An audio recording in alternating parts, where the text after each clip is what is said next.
A corrupt CPS attorney defends perjury in the court to help take kids away from their parents. You won't believe what the judge says. They were entitled to absolute immunity for their actions, or for the actions that they are being sued for. Are you seriously pressing absolute immunity? It wasn't pressed at all in the state. Are you serious about that, or are you going to waste time with it? I am serious. I certainly would not bring an argument to this court that I'm not serious about. I am serious about the argument because there are fundamentally acts for which our defendants are being sued, these social workers are being sued, that I believe come squarely within absolute immunity. I understand that qualified immunity is the issue here for substantively the removal pursuant to the court order of. Why don't you go to qualified immunity? Of course, Your Honor. We have your briefs on absolute. What isn't clearly established here?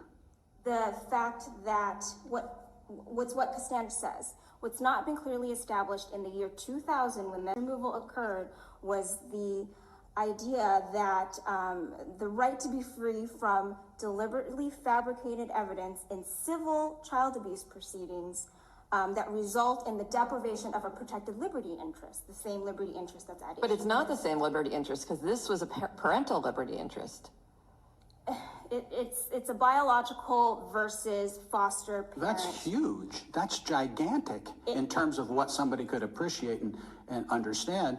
How in the world could a person in the position of, we have to take the facts as they're pleaded in the light most favorable, so, we're not trying the case. But how could a person in the shoes of your clients possibly believe that it was appropriate to use perjury and false evidence in order to impair somebody's liberty interest in the continued care, custody, and control of that person's children? How could they possibly not be on notice that you can't do that?